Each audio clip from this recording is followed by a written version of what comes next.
Alright, time for a video. I got some rocks from a friend of mine, Brad Moore.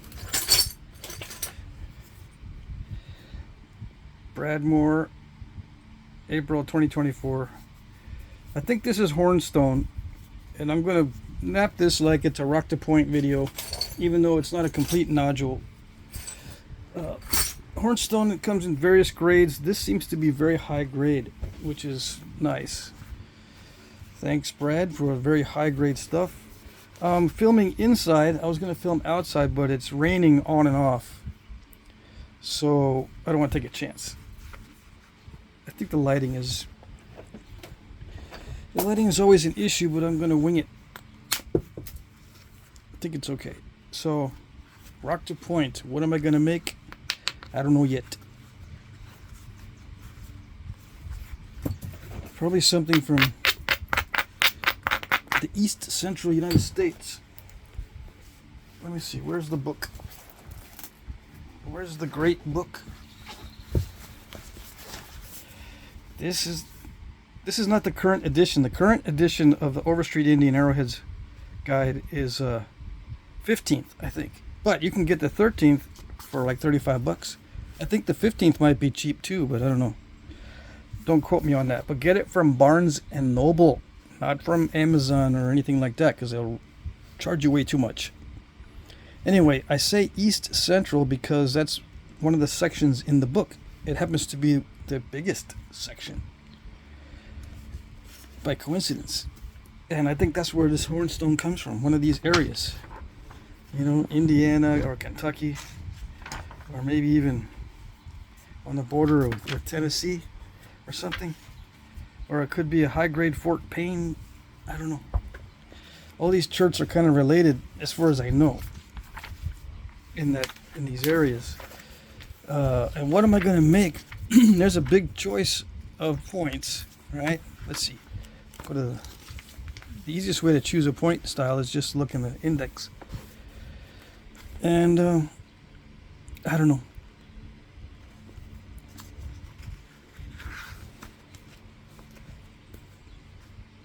I like the ranking. I prefer quarter notched points. I really need to work on the basal notched style, like a Lost Lake. I need to work on that style because I have extreme difficulty keeping that base wide. Newburger, Motley, Stillwell. I can do those okay because they're not base notched. The corner notched. We'll see. I keep getting requests to do dovetails. I mean, I suppose that's the easiest one to make from a nice little preform or biface of that shape.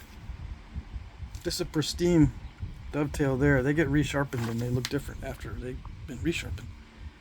I mean, that's probably the easiest, but I don't know. We'll see. Anyway, I show that book because I get questions on what is this type or what is that type. People send me emails. Do you know what this is? How much is it worth? That book actually has values of how much they're worth in there. You're gonna say, really? Yeah. Look, I'll show you. 2,000 to 3,200 for something like that. I've heard a lot of people say these values are not correct. Okay, fine. They're just estimates. They'll give you an idea. If you have something of high quality, it's going to be worth quite a bit. Or rare. If it's rare, mostly, it's worth quite a bit. But like these are the ones. Look, this is a $4 to $8, $8 to $15, $4 to $8. The latest edition will have different prices because, you know, I guess they go to trade shows for arrowheads and they kind of get averages for all this stuff. I'm assuming that's how they get their prices, by attending artifact shows, not trade shows, but artifact shows. All right, so there you go. That'll answer the questions. What is it and how much is it worth? Just to give you a basic idea. You'll have to take your items to a artifact show if you want the exact price or you want to know what the market is currently for your particular points.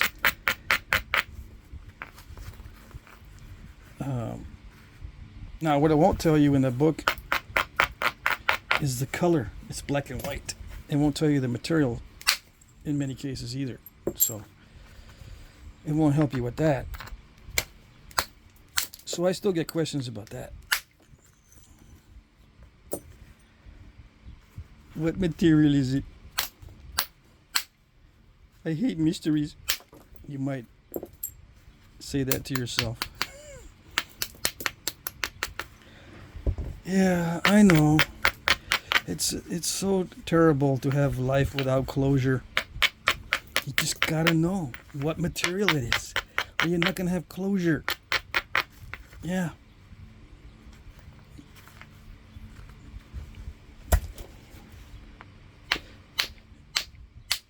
It's the not knowing that is killing you.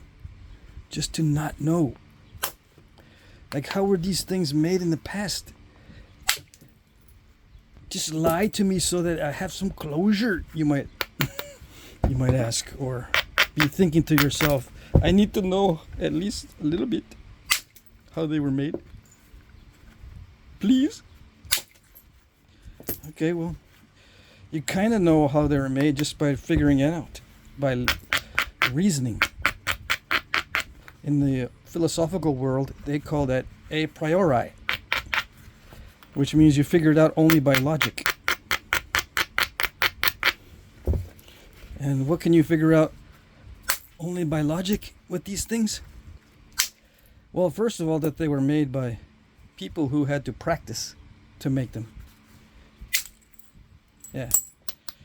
It's not like making a throwing stone where you just pick up a rock, dust it off, blow it off, and that's good. That's a good size and a good roundness and heaviness for a throwing stone. I just made a throwing stone, and then you throw it. It's not like that kind of thing that you make. Yeah, you got to pick this up and dust it off and stuff. Look at it and say that's the right size and all that. But to make a tool out of this kind of stone by using logic, you know that it's going to take some practice, some brain activity that is learned at a more complex level.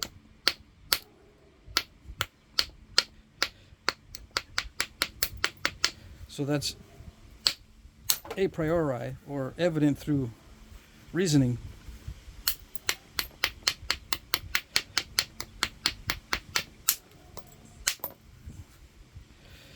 And the more complex it is as an artifact, the greater the chance is that it's made by a human and not some kind of fluke of nature. Because these things can get chipped in nature by stresses. They're not going to be this complex, but they can be flaked like this by nature, and you're thinking to yourself, wait, this is human made. No, not necessarily. You have to look at the complexity. The more complex it is, the greater the chance it's made by a human, and the more practice it takes. So you can know that just by thinking about it. Now, how to flake it so that it becomes a thin, sharp tool. There's two ways to do it. One, by knocking off a flake that can become a thin, sharp tool. This is one way. This is the original way that humans were making their tools.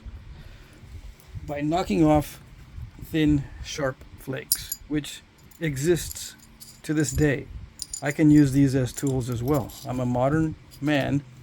I can still use this type of thing as a tool. This is the original use for this type of stone, to make flake tools. And you can find these in the archaeological record, and a lot of times they have repairs done to them. It gets dull, you're slicing your animal or your fish and taking out the internal organs, or removing scales, or cutting it into portions. It gets dull. So You go, what do I do now? It's dull. Do I make more flakes? Or what? I'm out of stone. And they're all dull. What do I do? And then somebody smart goes, I don't know. Maybe chip it on the edges and make it sharp again? You're a genius! So that's what they did. They resharpened these edges on these flakes to begin with. Way back in the day. And they still do it. Even now, we still do it if we want to use flake tools. And from the resharpening of flakes, we have Flintknapping. Eventually, the development of advanced flaking. From the humble beginnings of resharpening flakes, we get advanced Flintknapping. Now, are these advanced tools more effective than the flakes? As far as sharpness, no. And what the heck are these used for? Or what the heck was the reasoning for making these if they're not as good in sharpness as the flakes? And we can figure that out by reasoning as well. They were obviously needing something besides sharp flakes. Otherwise, they wouldn't have used anything else except sharp flakes. So that's reasoning. You're reasoning that they need more than just sharp flakes. They need something else for some other task. The task is stuff like hunting or plant processing or something similar. There are engaging in activities that need specialized tools. You can figure that out by reasoning. Just by reasoning. They need tools that are not sharp flakes because they're trying to accomplish some kind of process that requires a particular type of tool. Okay. How do they make the tools? Can you figure out how they make them just through reasoning? No. That's where experimental archaeology comes in. To know how they were made, it requires testing and comparison to the old ones. You test and compare. Test and compare. If I'm knocking off flakes on this particular piece, does it look like the flakes on the old artifacts? Yes? Yeah, most likely it's going to look the same or very similar to the flakes removed on the old artifacts. So reasoning can tell you that that's at least one way to do it. But as you continue to practice it, you will notice that there's more than one way to skin a cat, so to speak, and there's more than one way to produce flakes. Yeah. So you have to keep trying to discover new ways. You can't just settle in on just one way of doing it. And luckily, the way humans are, we tend to figure out how to do this in different ways naturally. So that gives us an advantage in the experimentation process. It's not a disadvantage to do it a different way or to not listen to anyone else's ways. It's an advantage, not a disadvantage. If you can figure out a different way to flake this, we may be getting closer to, discovering the way that it was actually done in the past. Right? The more ways we know of, the better off we are. We're never going to know exactly how it was made. We're never going to know that because there's at least two different ways to make the same exact flake. I've said that over and over again. But we can get close, we can get 50-50 as a best chance scenario. Sometimes we can know very closely what produces a flake, especially when it comes to size like the size of a notch. In notching especially. With notching, you can definitely say that a narrow notch is not created by a large tool. A tool that won't fit in the notch didn't create it. Like if I made a notch that was only a 1/16 of an inch wide, I didn't make it with this because this is more than a 1/16 of an inch wide, so you can narrow it down. That's part of reasoning. To actually know how it was made, you got to take something that's a 1/16 of an inch wide or less and try to make the notch. See how it works. What's the moral of the story? I got into that discussion because people get really, really hung up on how it was made. And if you can come up with a way, an explanation that somehow resonates with people and makes them feel like they have an epiphany, that's how it was done. Wow, you're amazing, you know. Yeah. If you can come up with a way that sparks people's imagination or interest or passion or something, they follow you. Yeah. It may not be the way that was made, but what you've done is you discovered one of those happy spots in people's brains. Yeah, and unfortunately, people start to attach moral value to these happy spots. Then you run into problems. You get resistance to experimentation. And you get authoritarian viewpoints that say you should stick to a certain way. Because obviously everybody likes it. The consensus is blah blah blah, because it brings us to our happy place. Yeah.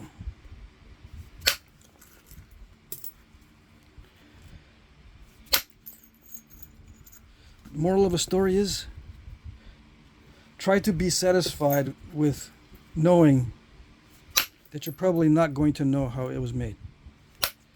Only different ways that it can be made. Okay? It can be made in certain ways. It doesn't mean that it was made in those ways. Okay? It's my advice, not because I want to be a smarty pants, but because it's easier on your mental stability and health to be that way.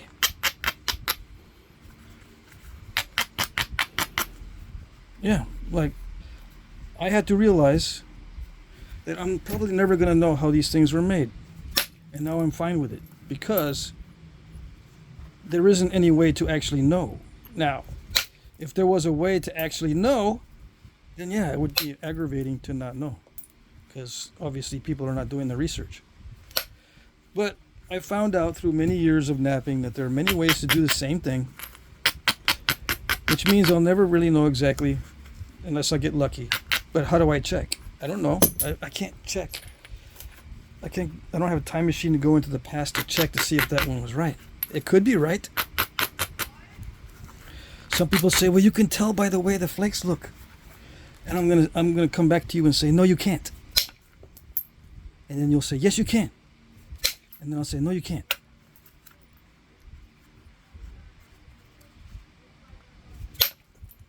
Well, how do you know you can't? Someone's gonna say, how do you know that you can't tell how it was made? It's because I have demonstrated myself that there's more than one way to make a flake. The exact same flake. I have demonstrated that to myself. I don't need anyone else to tell me that.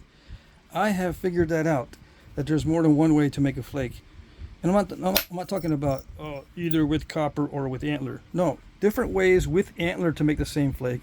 Different ways with hammerstone to make the same flake. Different ways with horn, bone, wood to make the same flakes. In different ways. So even though the flakes might look the same, it were made in different ways, which means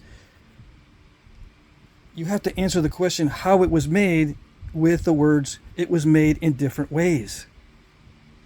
I mean, that's reasoning. It was made in different ways because it can be made in different ways. not everyone uses the same ways. Even today with all of our mass communication, that we could all be doing it the same way. We don't, because people are people. We all figure out how to make something in our own way. Yeah, a lot of us copy other people.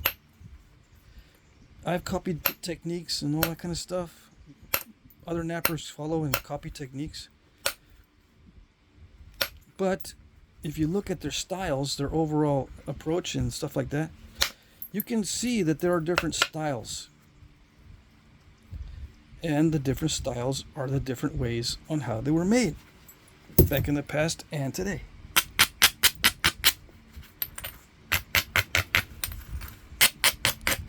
Okay.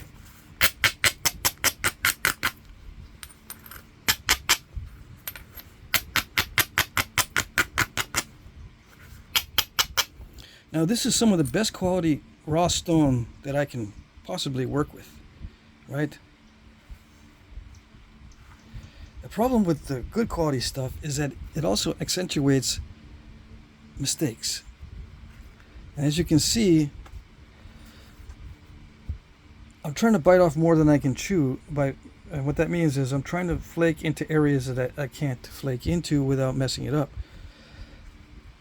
I'm expecting too much from the stone. I'm thinking I could wipe all that away with these flakes that I'm making, and it's not working, which means I've got to change my strategy a little bit. Even though this is excellent quality material, it does have these little quirks where it will tend to dive in at the end. It has this quirk that it either is very nice and feathery, it goes out easily, it pops out and feathers, or it dives in. It's the one of the two, and there's hardly any in between.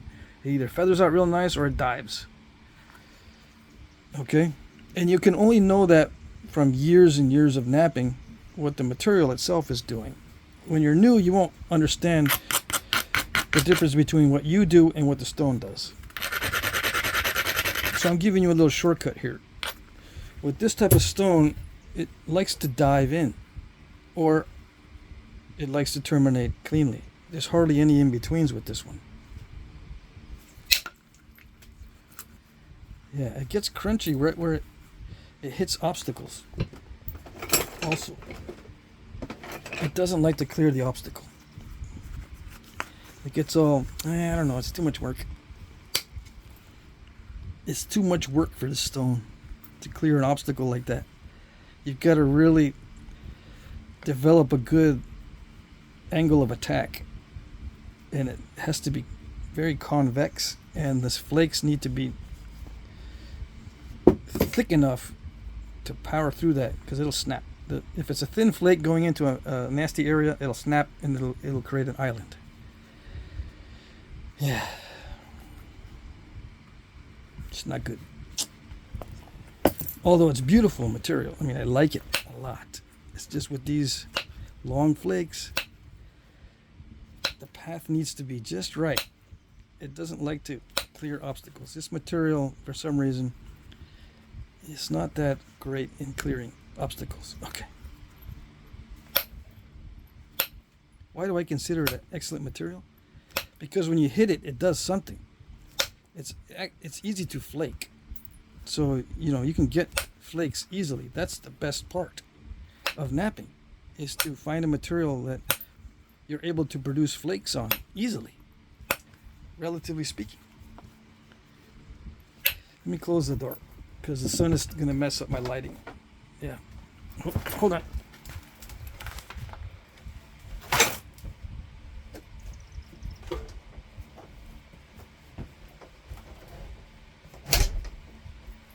Yeah, even though the temperature's gonna go way up in here, the sunlight really messes with the lighting. Okay. I've been reviewing my videos for clarity. Yeah. This camera on this phone is not bad, but it tends to get blurry right when I start to do the knapping and my hands get in front of the workpiece. Excuse me. It blurs the workpiece. Unless I chase the workpiece with the little yellow square. Then I touch the screen and put the yellow square on the workpiece every 5 seconds.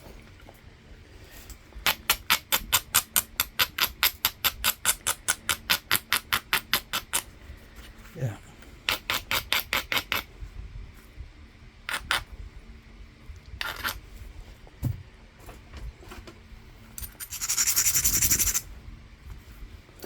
What's the little yellow square? You know, you can touch the screen and the little yellow square pops up, and you can specify where you want that focus to remain attached to. But as I'm napping and doing this and moving it around, that little yellow square finds another place to focus, and it's usually right on my thumb, right where it wants to normally focus. Like when I'm napping, it'll focus on my hands instead of the workpiece. And even though I try to scoop my hand away from the camera, so I'm not in frame with my hand, it'll still focus on my hand and not the workpiece. Even when I try to do that, it's so silly. Believe it or not, my original cameras I used 10 years ago were better at filming the Flintknapping than the modern cameras. Yeah. See how I wanted to dive at the end? See that? It's so... It's a little brat. This material can be very bratty. Yeah. But at least it flakes well. Yeah. So that I can do stuff like that. And without crunching. Without smashing, crushing, or splitting the piece at that hard strike. The bigger and wider the flake, the more energy required. So that's a lot of energy that goes into that strike.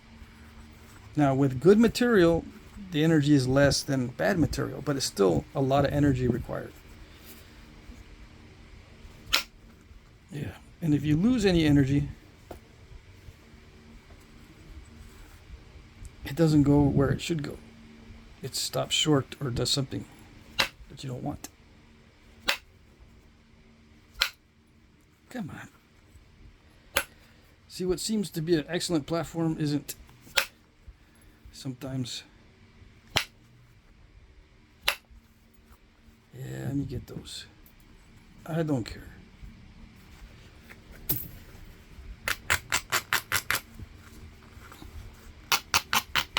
Why did I hit that edge that was not so good? Well, it's one way to get rid of it, but you know, I gotta tolerate the little mishaps and then try to fix them later. Yeah.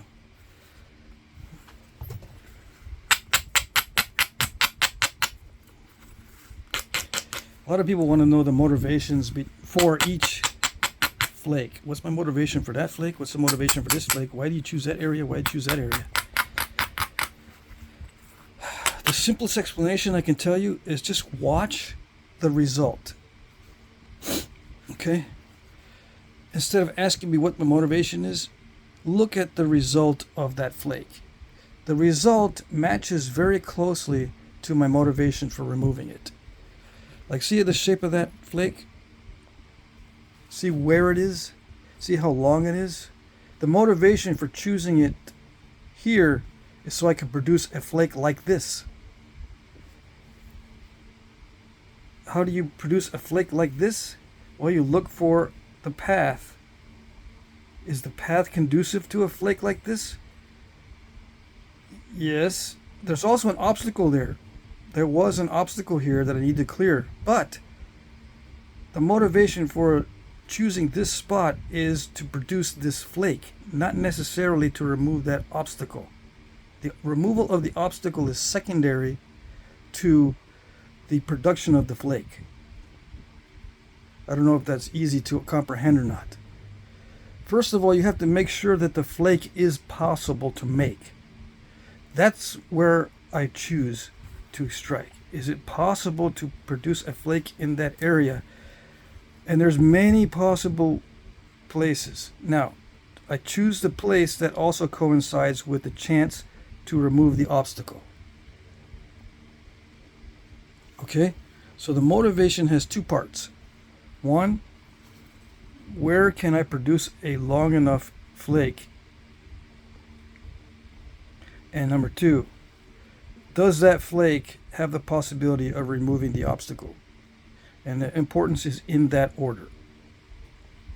Let's say I can't remove an obstacle, but I can remove part of it. Then I choose a flake that can remove potentially part of it. And if it doesn't work, and you say, well, you chose a place that doesn't work, so was your motivation for it not to work? No, the motivation was to produce a flake that, could possibly remove some of the obstacle. Some of it removed is a solution to some of the problem. Now, if you do too many of the half-ass type of strikes, then you're going to get into what they call painting yourself into a corner, where you can't seem to get anywhere, and you're making it worse for yourself by taking that approach where you just do little half strikes into the area. Okay. The motivation for each flake has two parts. One, is the flake possible in that area of the length that I want? And number two, is it going to have the possibility of removing the obstacle? I guess there might be a third motivation, but I guess aesthetics as well, and balance. You look at the balance of the point. Where is the worst part? Because you want to do the worst first. So if it coincides with a bad part of the biface, like a lumpy part that needs to be removed, an area that is bad looking, and you can produce a flake in that area that's long enough, and it has a possibility of removing an obstacle, then you've got three motivations tied together in that particular flake. So, but you can determine, as I'm working, what my motivation is by looking at the flake and saying to yourself, okay, this flake was made using three different considerations: aesthetics, length, and the possibility of removal of the obstacle. That's why you chose there. I could have chosen other areas, but this one seemed to be, at least to me, a very good or the best option. Yeah. And reasoning will tell you that I'm going to choose at least one of the best options. I may leave another good option open for a second strike in case the first strike fails. But the motivation between my strikes you can determine, for the most part, by the resulting flake. Now, you got to be careful, because not all flakes are going to be purposeful. Not all flake scars represent a purposeful strike. What that means is I could get lucky, or I could have an unintentional result from the flake. Like earlier, I had a big flake removal. I did not intend for it to travel that far. I was surprised that it actually went that far. All right. My main concern was thinning the piece, but it ended up taking off a lot more than I thought it would. So you got to be careful. Just because I had this result doesn't mean that I was looking for that result. It just means that I took this flake where I thought it was a good opportunity for various reasons. Okay? Does that answer it? No? I'll have to do a separate video on that. Why? What is my motivation for these flakes?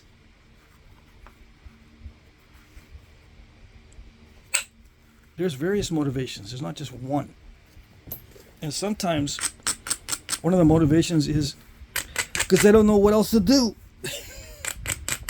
What else am I going to do? I got to nap it, but I can't figure out where I'm going to hit it. I just got to do something. That's always a possibility as well. When you look at an artifact, you're going, why did he take that flake? It's kind of dumb. Well, he might have been in a situation where, I don't know what else to do.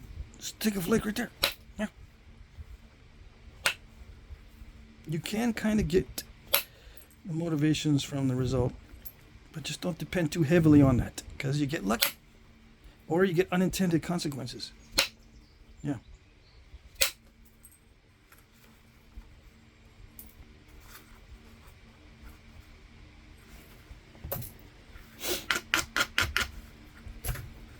It's highly complex. But people think that they know how it was done in the past. Those are highly complex people too, but not in a good way.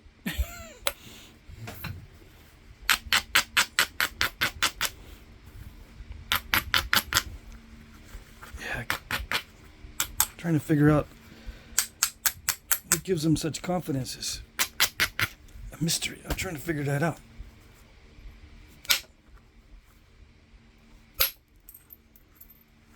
The world may never know.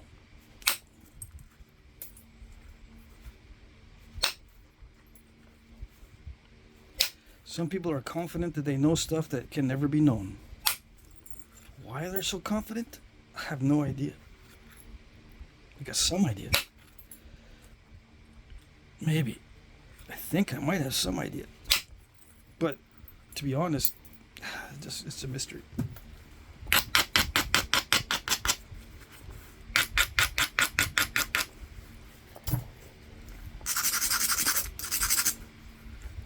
Maybe they have better logic than you. Yeah, maybe they got better logic than me. Than I do. Maybe. I don't know.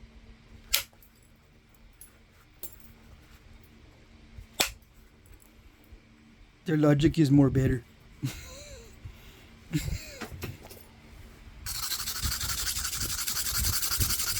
Yeah, I know. I'm just gonna go with it. Okay, yeah. Okay, fine.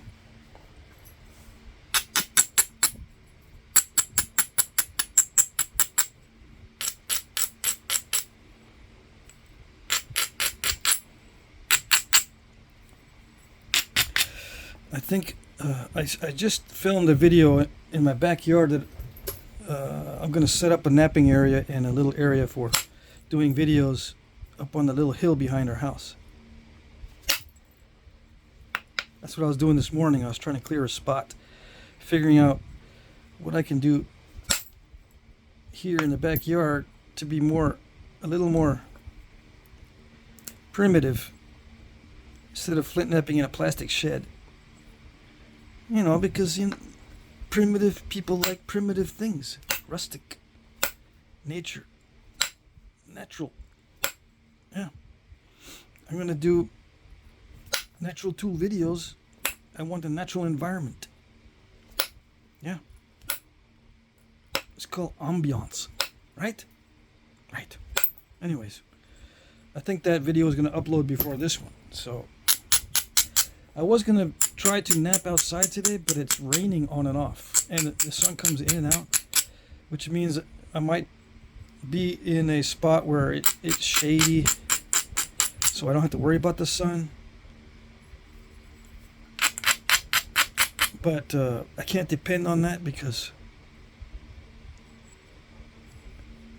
the sun moves, yeah. The sun moves, and when the clouds are out, I don't know where the sun has moved to, so I'm taking for granted that there's no sun on my spot. And then the clouds go away and the sun comes right in. It's just my luck.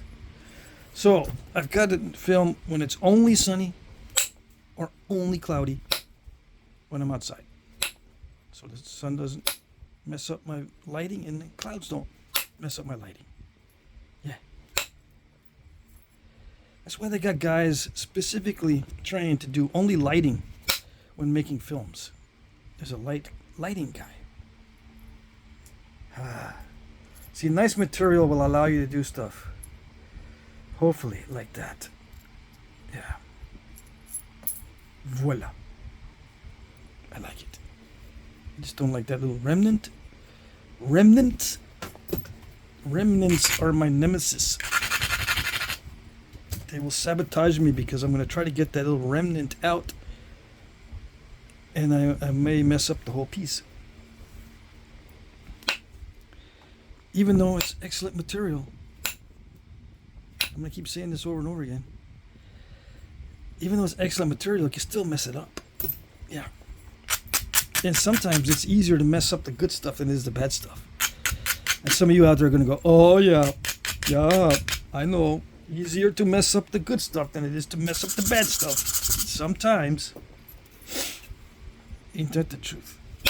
Yeah. Okay. Am I going to be able to clean that out? Or am I going to Am I going to make it worse if I try to clean that out? See, I don't want to hit into a step fracture at the termination of the flake. I'll probably make it worse if I continue to attack it, because I could attack it this way and maybe clear some of that out, but no, I'm going to attack it from this side, see what happens. I don't know exactly, but all considerations taken into account, within 5 seconds I determined this to be the best place to do that flake into this area, where there's other areas I could possibly take it, you know, from different places, as long as I gotta nap this down a little bit more to make it more convex. But for now, the best opportunity, I think, is right through here. And what kind of napping is this? I didn't really prepare that platform or that striking area. It's just one of the natural little divots. That's called opportunistic napping. It's just one of those places that looks pretty good. I didn't really prepare it, I just ground it down. You know, I didn't shape that to be like that, to dip down. It's just, it was there already. It's opportunistic. It's one of those things that they used to do in the past, probably. There are 2 ways to nap. Or maybe I should say 3. Opportunistic, contrived, or a combination of both. 3 different ways. And most of the napping is all 3. But some nappings are heavily opportunistic, some are heavily contrived, and some are all mixed together. And some is random, some is, flaking is random, some is regular, or is a combination of regular and random flaking patterns or flaking appearances. All right. I'm saying a lot of this for the new guys.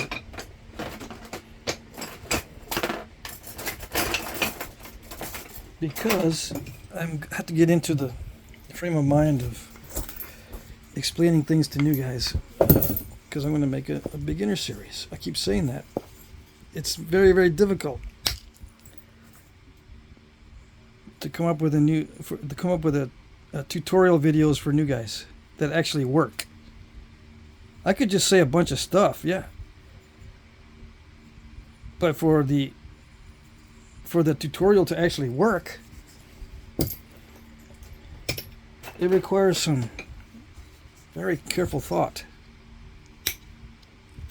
in how you teach people. Now,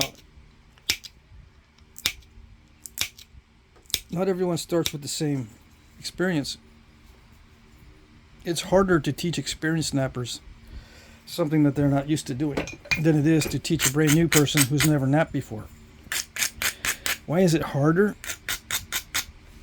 Because even though the experienced napper can understand what you're telling them,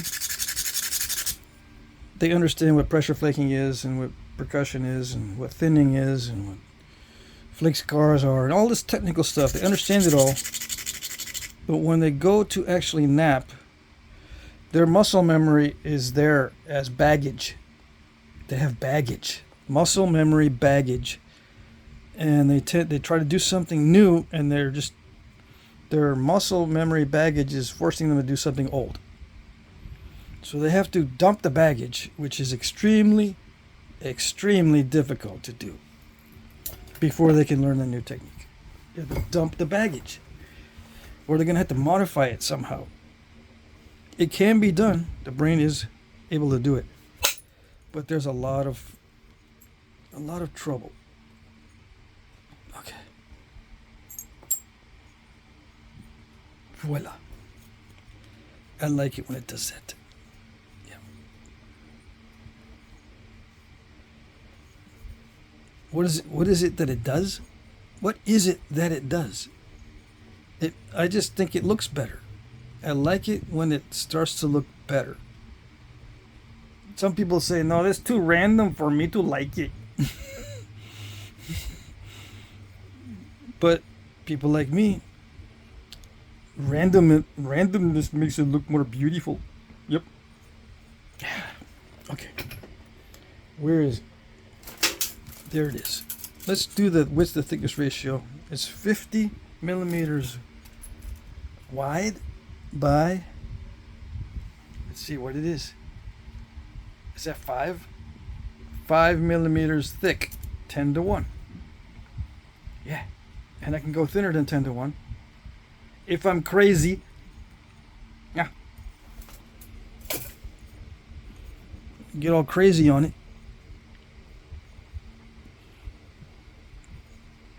But why do it? You don't have to. You just pick up a flake that's already more than 10 to 1. If you want something more than 10 to 1 as far as width to thickness ratio, you pick up a thin flake. And you can cut with it. Yeah. Now, if you want to fight with it, you don't fight with flakes. You fight with blades. Alright, so this is where it gets into opinions. My opinion is they make blades like this to fight with. Either to fight against animals or people. Okay? Otherwise, you can just use a flake. For skinning, for butchering. But for fighting, you need something a little more substantial. Something that you can resharpen easily. Something you can put on a stick that has an area where you can haft it to a stick. It's for fighting. It's for combat. It's for hunting and violent skills, you know? That sort of thing. Manly stuff. Yeah. That's why they made these. Manly stuff. Yeah, it's chauvinistic, I guess. But you ask if the women, if, you know, not all women, of course, but you ask your girlfriend or something if she's interested in doing this. A lot of times I'll just say, yeah, because it looks cool. Yeah, it looks cool. I don't know if I want to use it to stab a deer, but yeah, it looks cool. But a guy, you'll say, yeah, I'll use it to stab a deer, no problem. That's what it's for, right? I don't really care if it looks really good. I'm generalizing, yes, but I think you get the gist of it. Okay. Were there women flint knappers in the past? I don't know, I wasn't there, but I would say yes. Yeah. Of course. Especially when it comes to making blades. I think getting good at making these long prismatic blades is something that women could get a lot of benefit from if they knew how to do it as a skill. Yeah. You know, even if women don't do any of the fighting, or very little of it, or very little of the actual hunting of the dangerous animals, they could still get benefit from knowing how to produce long, thin blades or sharp flakes. So yeah, they would definitely doing knapping, just for different reasons. You might say, well, women can hunt too. Yes, I know. I know that.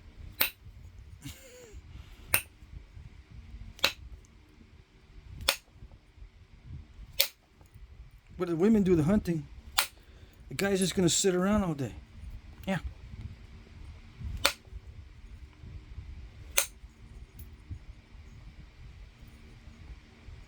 How do I know? I don't know.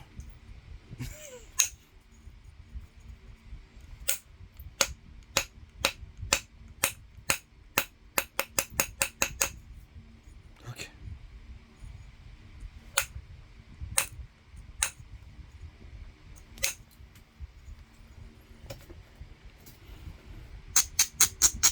For those of you who don't know, whenever I say, I don't know, it's from personal experience. How do I know? I don't know. It's personal experience. Whenever I say that. Whenever I get into that. How do you know? I don't know. I'm being a little bit sarcastic.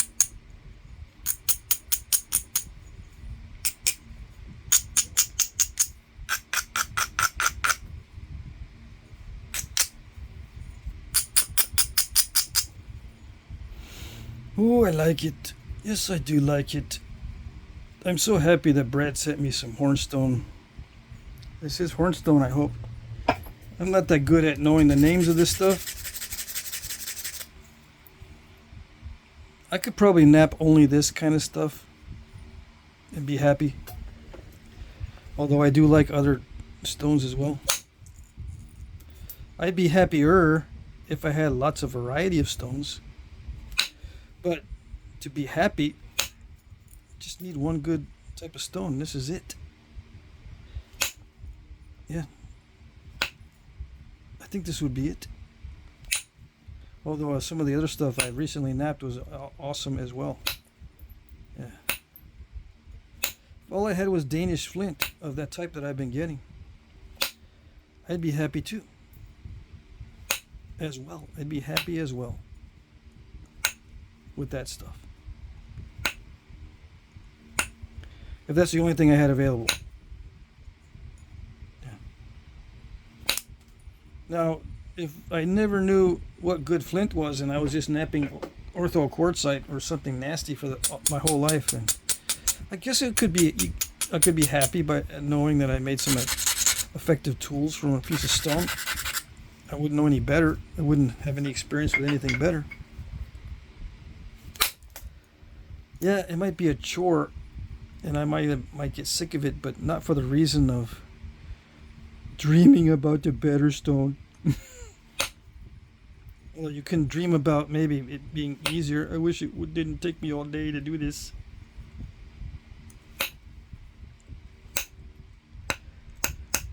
That kind of thing.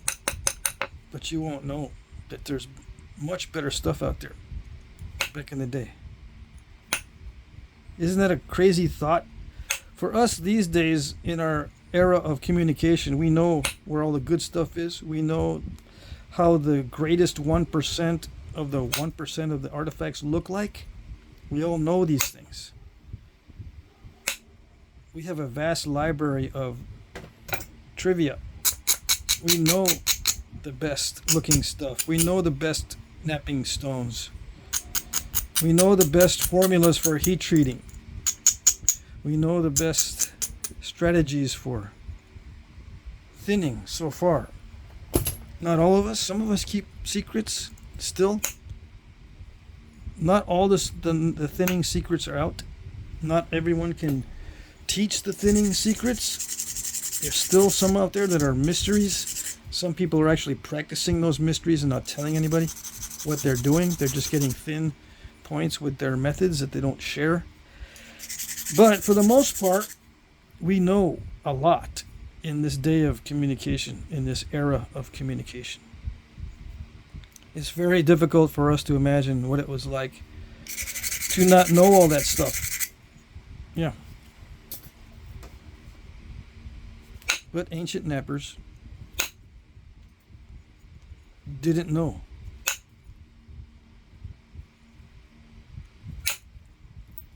A lot of stuff. And you can't assume that they did know. Assuming they did know about blah blah blah is assuming some things about how they were made that are not true.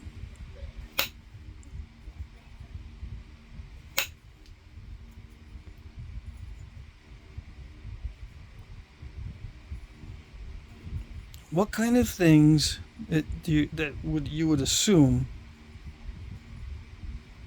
that they knew that they didn't, that affects the Flintknapping? Let's see if we can come up with things that we assume that they knew that would affect the Flintknapping, but they didn't actually know. Well, how do we know we can know? We can just kind of do the reasoning. We can figure some of that out a priori. Just by reasoning, we can figure out something that they would not know.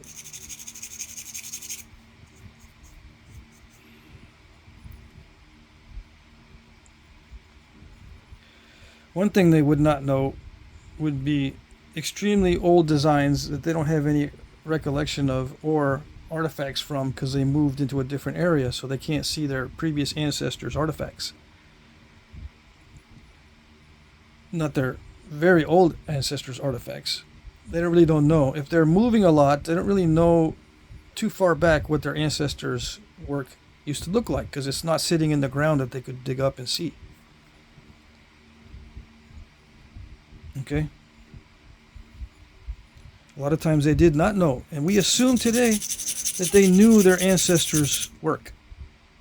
Well, figure it out. If they're moving a lot, especially if they're moving into a vastly new territory, or a vast area that's many areas are brand new to them, they won't know what their ancestors' tools looked like because they can't dig them up. And yeah, they might be the same generation after generation after generation, but they might be different. They don't know if it was the same or different. We assume that they know what their ancestors' points look like, but we can't assume that.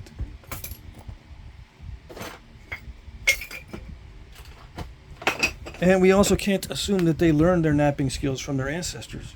They may have learned it from a genius that had to rediscover the whole thing because they lost the technology. Yeah. Is it possible to lose knapping technology? Yes, because all you need is flakes, really, and then you can use other things for weapons. Namely, you can use bones for your weapons. In a lot of cultures, that's all they used for their weapons was bone and antler and stuff like that. Maybe even just teeth. You know, they make clubs with teeth stuck in them. I don't know. They can lose knapping technologies and then rediscover them. It could be why some points look so different from others. So there's one example of using your brain to say to yourself, yeah, they may have not known what their ancestors' points looked like. So we can't assume that they did. And we cannot assume that they learned their techniques from their ancestors in the ancient past. It could be a recent genius. You don't know. And that goes, it is part of how they were made. Were they made from rediscovered technology or very ancient technology? Was the information passed down over hundreds of years or maybe just a couple generations? You don't know. And that's part of how they were made.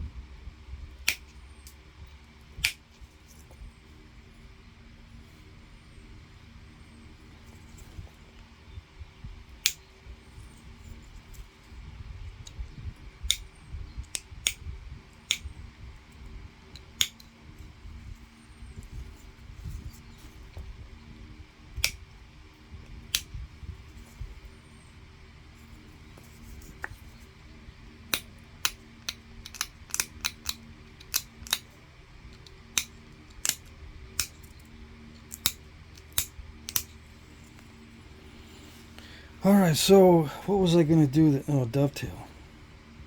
I'm not going to do dovetail. Sorry. Why? What's my motivation for not doing it? I don't feel like it. I don't usually make dovetails anyway. I like corner notched points.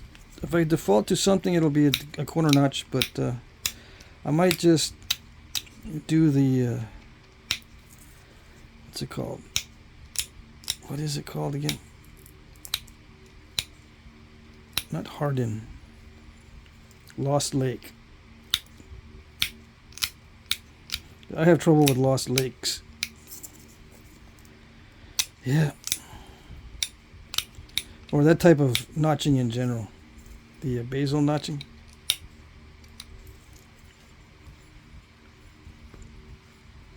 I don't know why.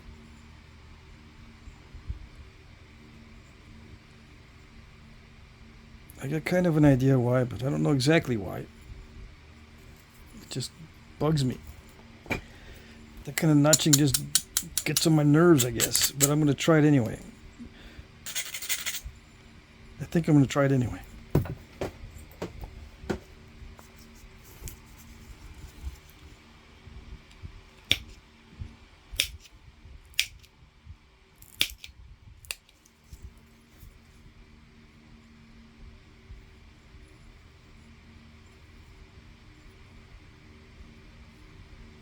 Might try to clean that up first.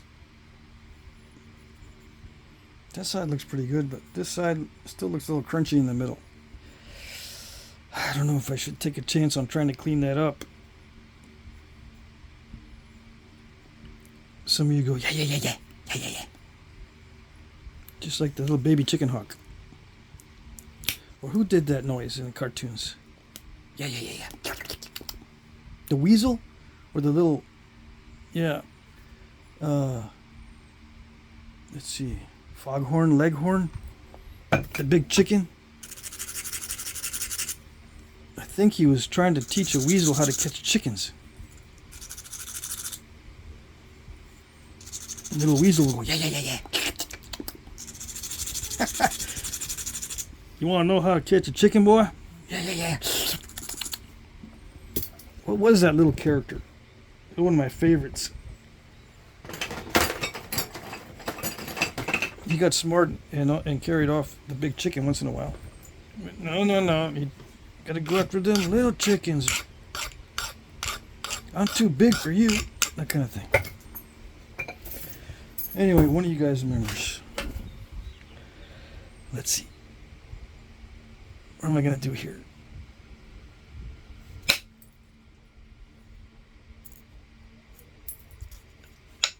I don't know. Does that look better? It's a little bit thinner, right where I wanted it to be thinner. I don't think it looks better. I don't think it does. Does it? I don't know.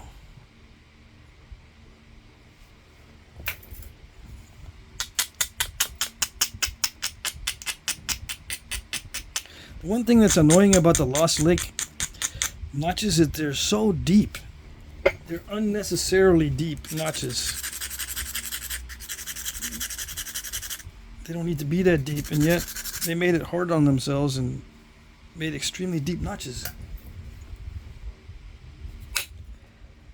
Yeah. They're not easy. I don't know how, in what world they are eventually easy. I don't see them ever being easy to make.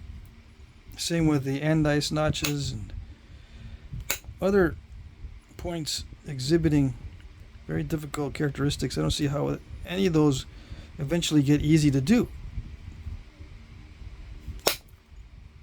So why would they make them? What's the motivation? Does it meet any of the criteria? These deep notches? It doesn't seem to meet any of the basic criteria that I mentioned earlier. It seems to be counter to all the basic criteria for making a flake. When you make these flakes into these notches, it's not actually the best place for a flake, for sure, because it could take off a barb or an ear. The pathway that it goes in is difficult to prepare. The resulting flake is not always what you want, and it's sometimes not even close. It's very difficult to produce the type of flakes you want from the bottom of a notch. So it goes counter to a lot of the criteria that I mentioned earlier. So the only real reason for notching is for hafting purposes. So they must have thought it very vital that they create a long stem. That's the only reason why they do deep notches, is to create a long stem. And the long stem is very useful for strong hafting. Especially when you do not have good glue. Or if you don't have any glue. Some of these points can be hafted without glue, especially if they have long stems.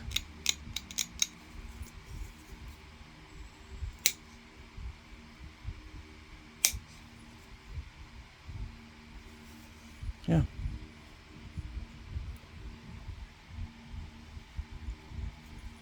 I don't know if I like this point on here, but I don't want to spend too much time on it.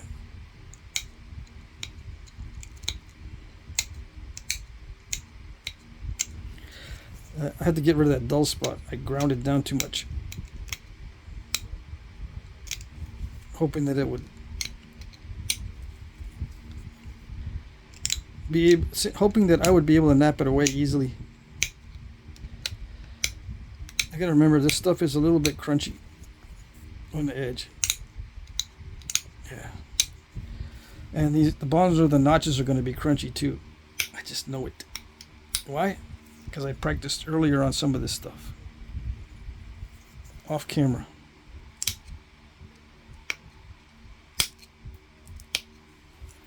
Yeah, you don't think I can get 10-to-1 odds or 10-to-1 ratio on something that I didn't practice on earlier? Did ya? Man, I should have kept my mouth quiet. Yeah. You guys were thinking I could have done that from scratch. Without prior practice. On this material. I already practiced on some of this material. Yeah.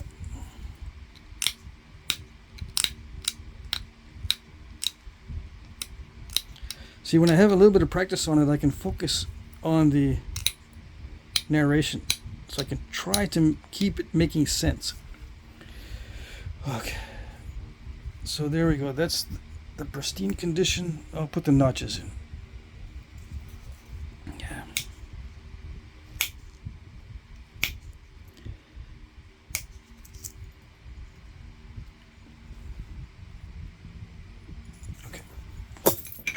I'm gonna probably use the Notch-O-Matic if I run into a problem. Okay, what's a Notch-O-Matic?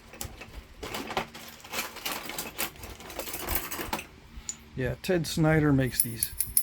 Now, some people have mentioned the fact that they've got these spring-loaded things. What do I do with mine? Spring-loaded nail set. Or whatever they call it. I had one just yesterday.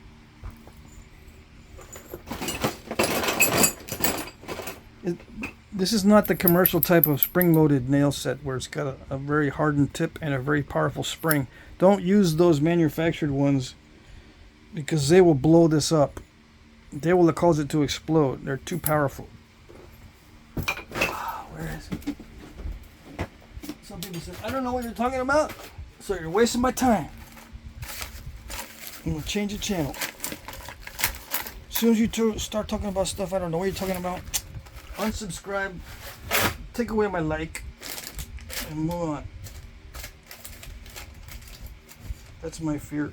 I had it where I wouldn't have mentioned it. Yeah, now I got to go look for it. Too many places to put stuff. Anyway, I bought a set of 2. They're very cheap. I bought these a while ago to test them out. Yeah.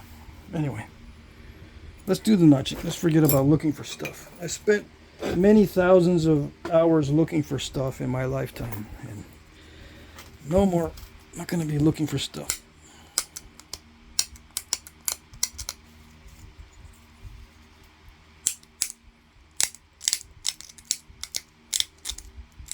Can't find it right away. I end up ordering some more if I really need it. Like if I can't find those punches. Hold on.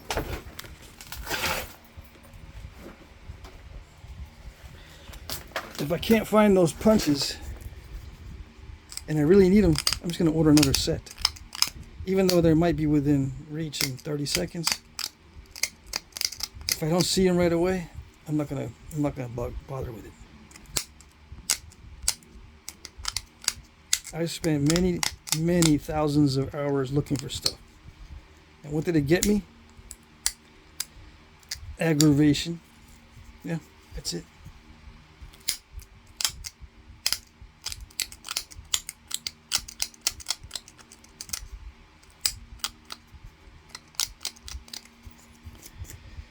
All the time spent, you're looking for it, you're aggravated.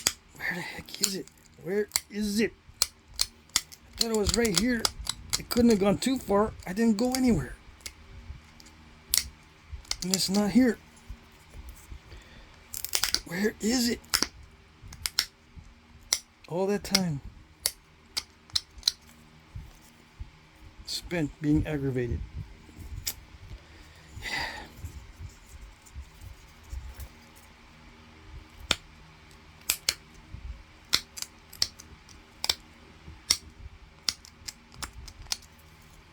Some people don't go through that stuff. Their brains work pretty good and they know where to put it. Even if it's in a dumb spot. See, I know where it is. Whenever I put something down, I get a snapshot. My brain takes a snapshot so I don't misplace stuff.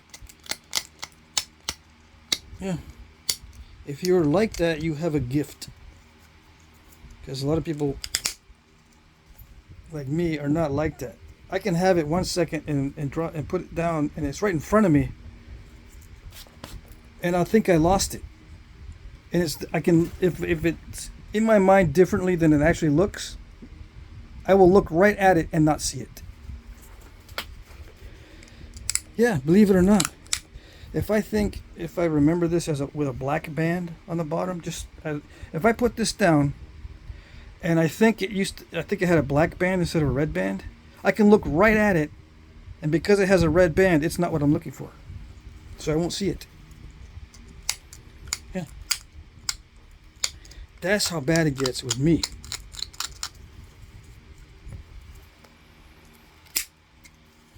Some people say, dang, that's pretty bad. Yeah, I know it is. It's pretty bad. And if you're not like that, count yourself lucky, because man, it's tormenting. It's torture.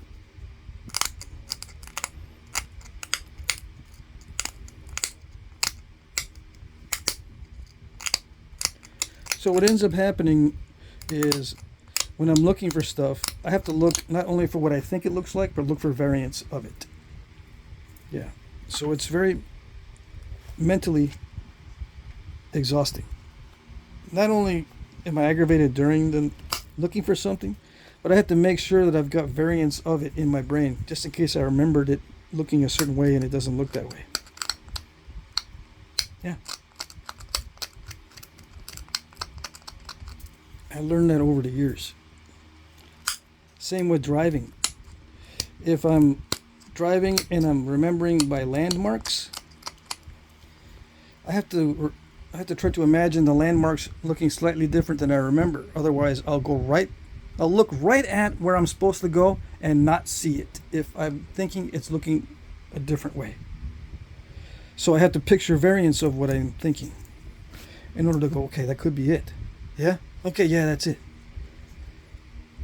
But if I have a definite picture, I can look right at it and not see it if it's not exactly that definite picture. Okay. I think you get the idea, right? I'm venting because it caused me so much aggravation. I think it has to do with a certain kind of autism or ADHD. I can't remember which one. I think autistic people, I think that's where it comes from. Yeah. It's neurodivergence. Not everyone's like that. It's not that common. It's called neurodivergent type of thing, characteristic. All right. Yeah, and it aggravated my wife at the time, my ex-wife, a lot when driving. It's right there. You don't see it? No, I don't see it. I don't remember it looking that way. Yeah, that was a conversation many times.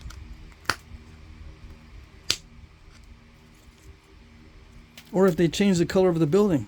Like, even though I've been there many times, I'll miss it. I'll look back, wait a second, they changed the color. But I won't get there right away if I'm looking at landmarks and colors. That's why with autistic people, if you change the surroundings, it bugs them. A lot of times to navigate around or to remember where something is, it's next to this blue thing. But if you change the blue thing to a white thing, and you're looking for something that's next to the blue thing, the blue thing's not there anymore. And if you're not hyper focused on it, and you're only focused on the, where the blue thing was, or whatever, you won't remember where it is right away. You'll go, somebody must have moved my point of reference or changed it. Neurotypical people, they will adapt quickly. It doesn't bug them to know that the situation could have changed.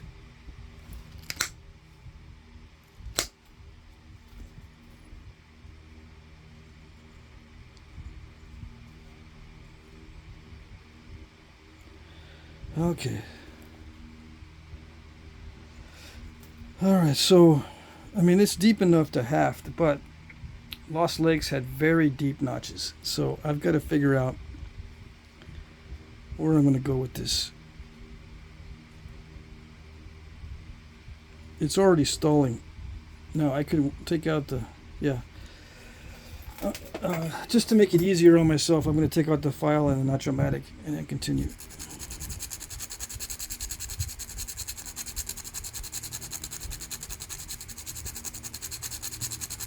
Now there are different kinds of punches that I could be using. And I could be using different kind of pressure flaker where I'd hold it vertically like this and punch in like this. Or punch in like some guys can do it like this. I haven't developed that muscle strength to do it that way. The way I do it, if I were to do that, I'd punch a hole right into my thumb and probably out the other side. I don't have the muscle strength to control to stop the penetration. I can push that flake out, but I can't stop the flaker. So I probably punch the flake out and punch it right through my thumbnail, right through my thumb and out the other side. That's how I would do that particular type of work. Not only do you have to push in, but you have to resist the continuation, right? Unless I'm doing it wrong. Someone tell me if I'm doing it wrong. Okay.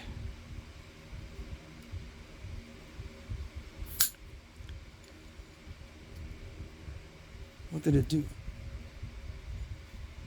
Oh, I know what it did. Incomplete fracture. Dang it.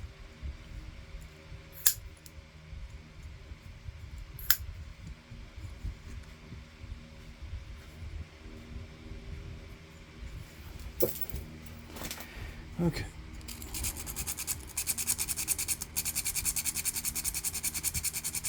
So yeah, I can develop other pressure flaking techniques to take care of this, or I can go back into indirect percussion notch making notches with indirect percussion. Like I was doing that quite a bit actually when I first started notching. I would use indirect percussion for the notches as well. There we go.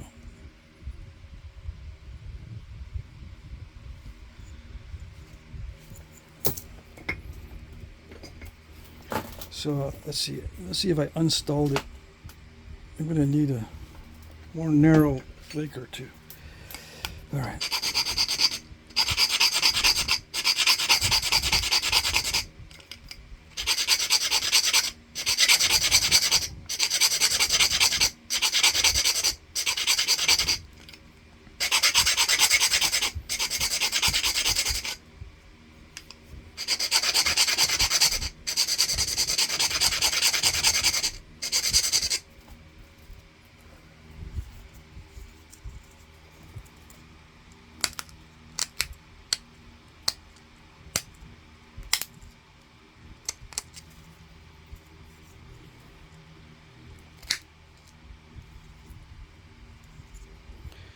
Alrighty, what are we gonna do?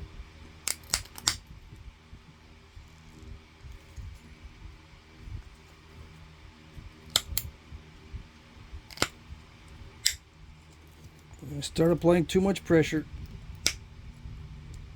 at the bottom of the notch. What happens when you apply too much pressure at the bottom of the notch? You end up snapping the whole thing. So I'm going to cheat and continue to use the file probably for the rest of the notching process. Yeah. Yeah, I'm going to cheat and use the file for this because I haven't developed an effective technique other than this for these notches. Which is probably why I don't like making them. Yeah. Okay.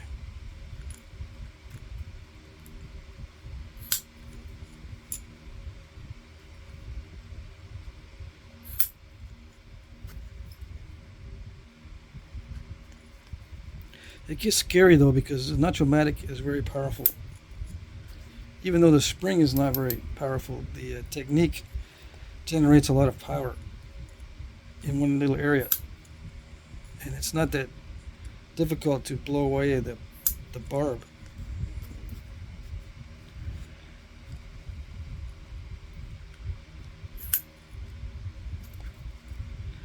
Or to mess up that notch really bad. With a bunch of cracks. You can, even though it can dig in really well, it can also crack the piece very fast.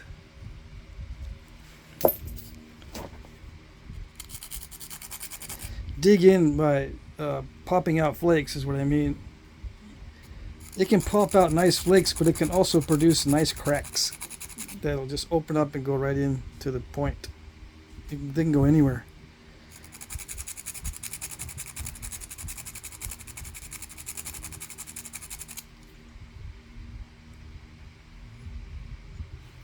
Yeah. If you're not careful, they just go crazy.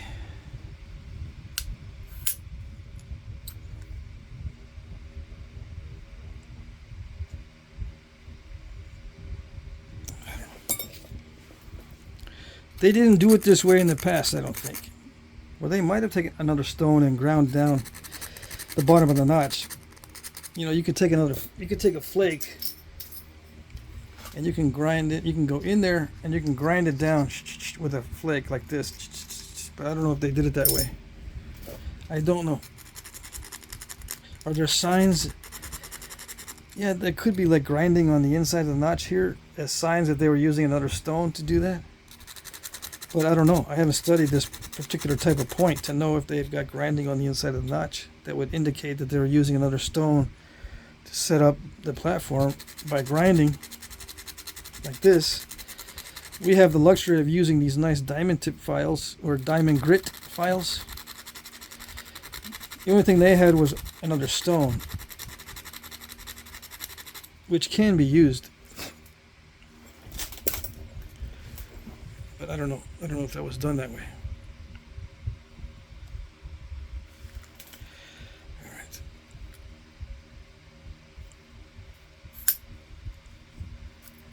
Yeah, I'm just getting a bunch of crushing.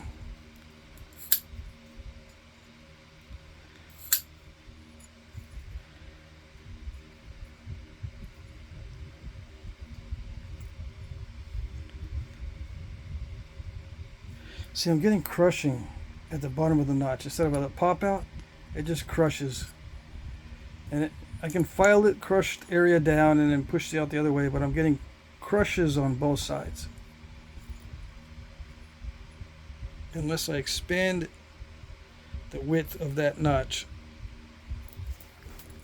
I'm going to continue to get these little crushed areas.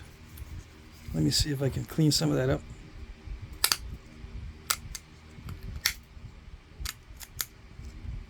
I'm hitting the sides, so I have to be very careful. See, crushing at the bottom of the notch doesn't look that great.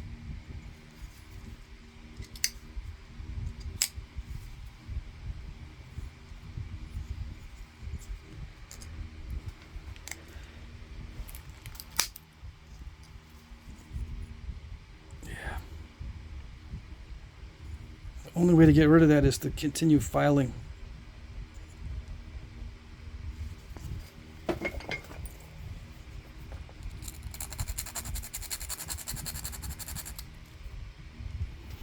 Now this one's going to require a lot of filing for this next pop out.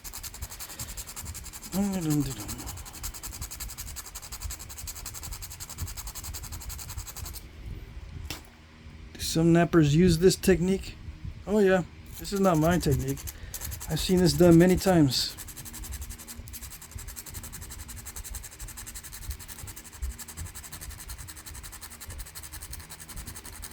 It makes it much easier to pop out that next flake. The only problem is you got to get rid of the file marks.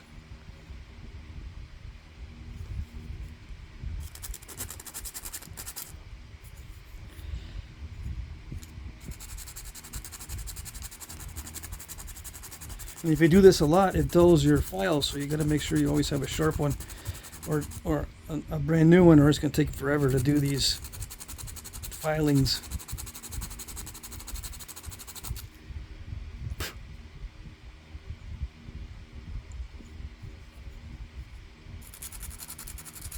What angle should this be? It should be around a 45-degree angle. Something like that.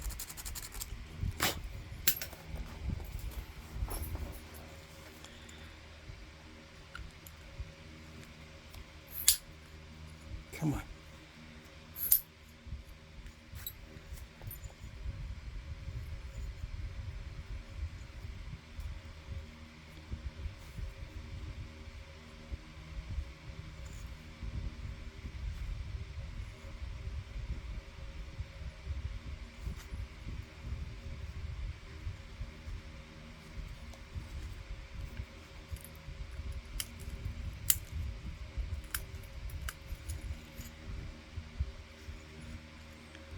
Trick is to have a platform for the next pop out the other way to get rid of those filings, or to get rid of the tool mark.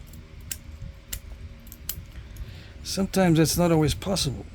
It doesn't present a good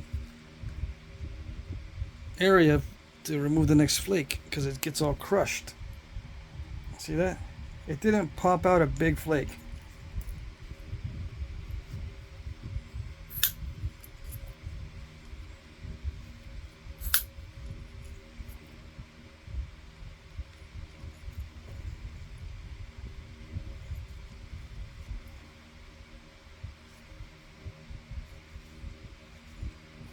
How did they do this in the past? They just made wider notches. Yeah. I'm trying to make it as narrow as possible, but it's not working very well.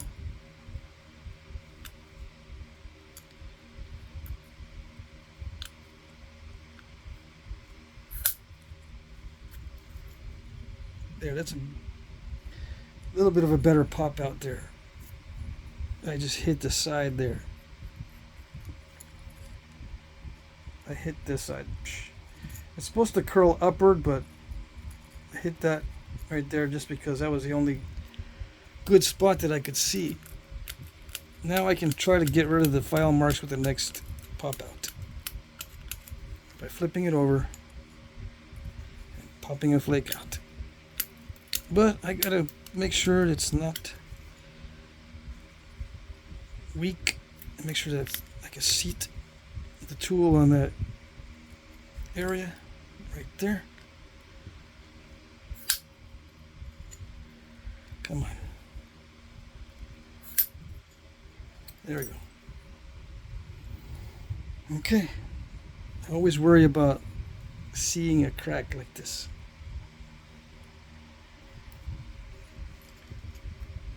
It could be nothing, but it could be the beginning of a crack that can start opening up, but I think it's all right.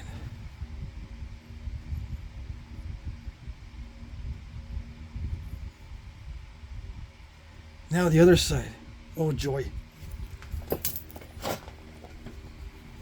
Yeah.